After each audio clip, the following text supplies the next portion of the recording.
preparados para sumergidos en un misterio, un misterio que ha perturbado a Alemania durante casi un siglo. Casi un siglo, sí.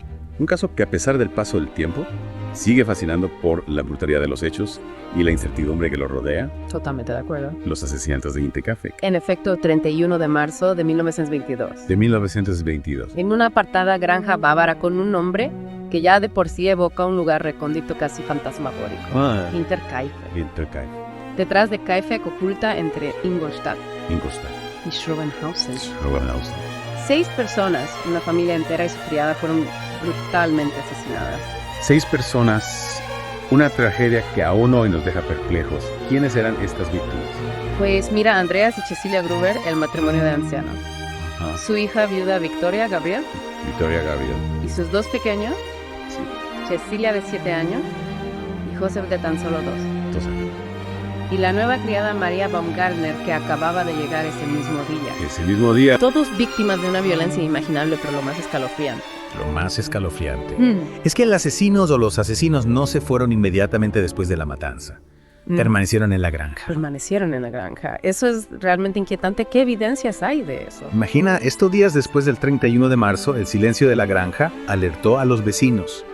Al entrar, se encontraron con un escenario dantesco, los cuerpos sin vida, algunos en el granero, otros en la casa. ¿En el granero de la casa? Andrés, Cecilia, Victoria y la pequeña Cecilia, apilados en el granero cubiertos con heno y una vieja puerta. Terror.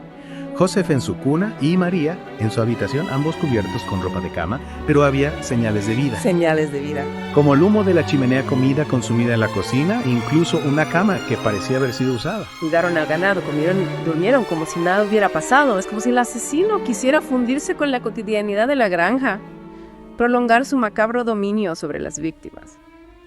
¿Qué nos dice eso de su perfil psicológico? Es una pregunta que ha intrigado a los investigadores durante décadas. ¿Era alguien que conocía bien la granja y se sentía cómodo allí? ¿O buscaba deliberadamente crear esa atmósfera de normalidad después del horror? ¿Qué se sabe de las primeras teorías que investigó la policía? Bueno, rápidamente descartaron el robo como móvil, ya que se encontraron grandes sumas de dinero y joyas intactas en la casa. Esto desvió la atención hacia motivos más personales, profundizando en las relaciones familiares. Y es aquí donde las relaciones familiares se tornan turbias, ¿no? Se rumoreaba que existía una relación incestuosa entre Andreas Gruber y su hija Victoria. Exacto. Un rumor que lamentablemente se confirmó con su encarcelamiento años atrás tras ser descubiertos por una criada en el granero. En el granero.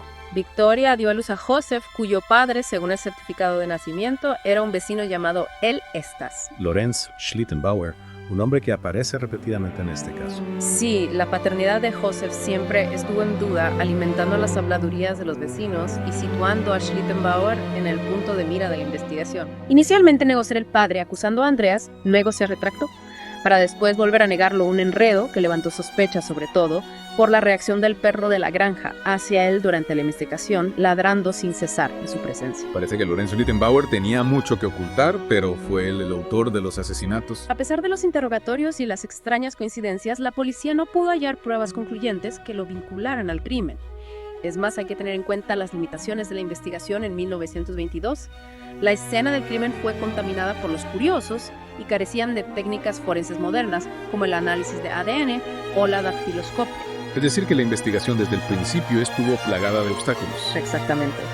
Y con el paso de los años, nuevas teorías han surgido añadiendo más leña al fuego de este misterio sin resolver. Una de las teorías que ha cobrado fuerza con el tiempo es la que apunta a un tal Joseph Pertl, conocido como el panadero loco. Panadero loco.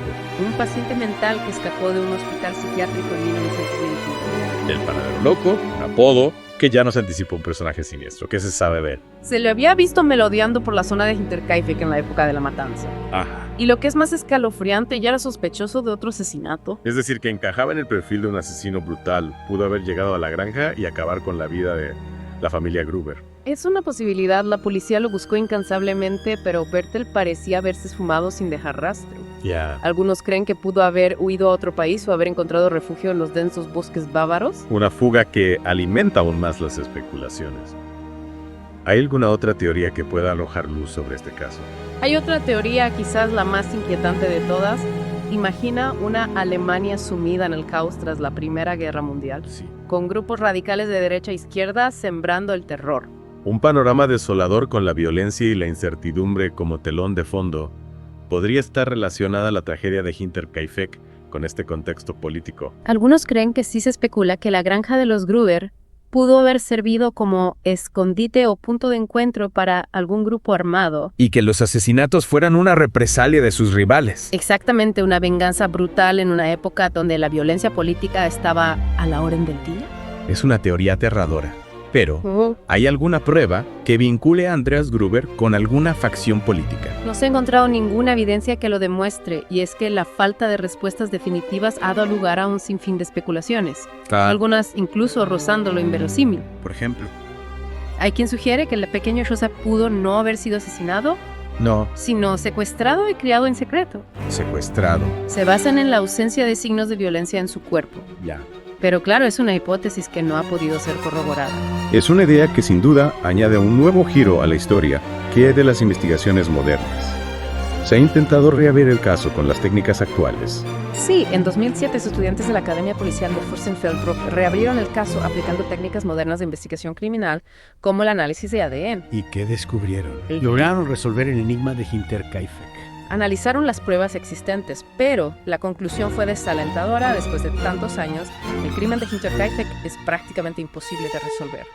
La escena del crimen fue contaminada desde el principio, las pruebas se han perdido o deteriorado y los testigos presenciales ya no están entre nosotros. Es decir, que el tiempo ha jugado en contra de la justicia. Así es, aún así identificaron a un principal sospechoso, pero su nombre se mantiene en secreto para proteger a sus descendientes. Un sospechoso sin rostro.